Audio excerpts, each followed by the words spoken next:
पण त्यावेळेस बाळासाहेबांचे विचार, बाळासाहेबांचा झंझावात लोकांच्या सुखदुःखामध्ये सहभागी होणारा कार्यकर्ता आहे. लोकांच्या अडीअडचणीला धावून जाणारा कार्यकर्ता जर कोणत्या पक्षामध्ये असेल तर तो आपल्या शिवसेनेमध्ये आहे. आणि म्हणून शिवसेनेबद्दल लोकांना अट्रॅक्शन, लोकांना शिवसेना त्याच्यामुळे त्या ठिकाणी आवडते. आणि म्हणून आज या ठिकाणी जवळपास 500 लोकांच्या प्रवेशाची यादी आज या ठिकाणी आपल्याजवळ आली. आज आपण त्या सगळ्यांचे प्रवेश घेणार आहोत. पण अजूनही अनेक लोक बाकी आहेत.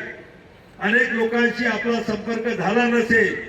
आपापल्या गावात जाऊन इतर पक्षातल्या लोकांशी संपर्क करा.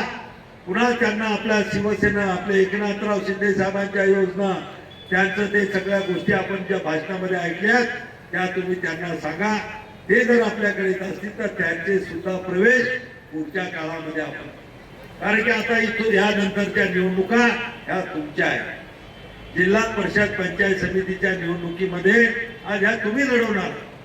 आणि म्हणून त्या लढायच्या असतील तर आपल्याला ताकदीनं संघटनेची बांधणी, पक्षाची बांधणी आपल्याला करावं लागतं. या ठिकाणी महत्वाचा विषय सांगला.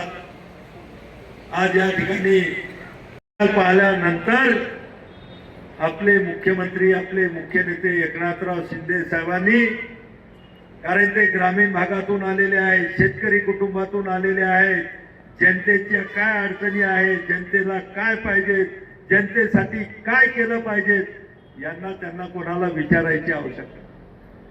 त्या लोकसभा ते विधानसभेच्या निवडणुकीच्या त्या 5-6 महिन्याच्या अंतरात एकनाथराव शिंदे साहेबांनी अशा काही योजनांचा चमत्कार केला, अशा काही योजना आणल्या. मग ती लाडकी बहीण असेल, लाडका भाऊ असेल, शेतकरी सन्मान निधी असेल, त्या ठिकाणी तरुणांसाठी प्रशिक्षण योजना असेल, सगळ्या स्तरातल्या लोकांसाठी, कामगारांसाठी योजना आणल्या, कामगारांच्या नोंदण्या सुरू झाल्या, कामगारांना त्या ठिकाणी भांडे वाटप सुरू झालं, कोणाला पेट्या मिळाल्या, कोणाला 5-5 हजार रुपये मिळाले.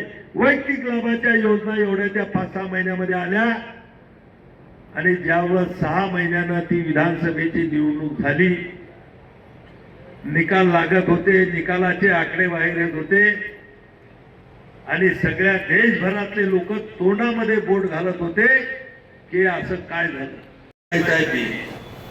मतदान याद्याचं पुनर्निरीक्षण करणारा BLA तो निमशासकीय असणार आहे. कारण की शासनाचे माणसं म्हणजे BLO, तो ज्यावेळेस घरोघरी या मतदारांची छाननी करण्यासाठी, मतदान यादी तयार करण्यासाठी फिरेल तर त्याच्यासोबत जाण्याचा अधिकार आणि फिरण्याचा अधिकार तो फक्त BLA ला असणार आणि अधिकृत असणार आहे. यांच्याकडून, पक्षाकडून त्यांना वेगळं आयडेंटिटी कार्ड येणार आहे. म्हणून प्रत्येक बूथवर एक चांगला कार्यकर्ता की ज्याच्याजवळ वेळ आहे, जो सुशिक्षित आहे, जो घरोघरी जाऊन करण्याची त्याच्यामध्ये उत्सुकता आहे किंवा त्याच्यामध्ये क्षमता आहे, अशाच कार्यकर्त्याचं नाव त्या बूथसाठी, BLA साठी आपल्याला ताबडतोब द्यायचे आहे. त्यांचे फॉर्म भरायचे आहेत. ते फॉर्म भरून आपल्याला संपर्क प्रमुख, जिल्हा प्रमुखांच्या माध्यमातून आपलं जे मुख्य कार्यालय बाळासाहेब भवन मुंबईला त्या ठिकाणी पाठवायचे आहे आणि तिथून तुमचे नाव अधिकृत होऊन या ठिकाणी येणार. उतरा. तुम्हाला मी सांगतो, आत्मविश्वासाने जर आपण पुढे गेलो ती निवडणूक आपण जिंकल्याशिवाय राहतो. आत्मविश्वास मजबूत असतो. आणि फक्त आपल्याला आता जिल्हा परिषद पंचायत समितीवरच लक्ष ठेवायचं नाही. जिल्हा परिषद पंचायत समित्यात आपण जिंकूच, पण माझी सगळ्यांना विनंती आहे की जरा सहकार्याकडे पण ध्यान द्या. आपल्या गावातल्या ग्रामसेवा सोसायटीकडे सुद्धा लक्ष द्या.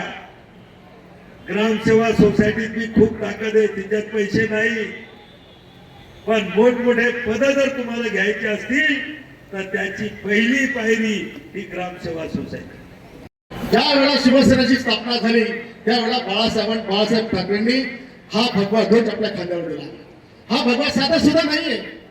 हा भगवा ध्वज प्रभू रामचंद्राने हाच भगवा ध्वज घेऊन रावणांचा राक्षांचा वध केला. पुढच्या काळामध्ये महाभारतामध्ये अर्जुनाने आपल्या रथावर हा भगवा लावला, ज्याच्यावर साक्षात बजरंगबली विराजमान होते आणि ते महाभारताचं युद्ध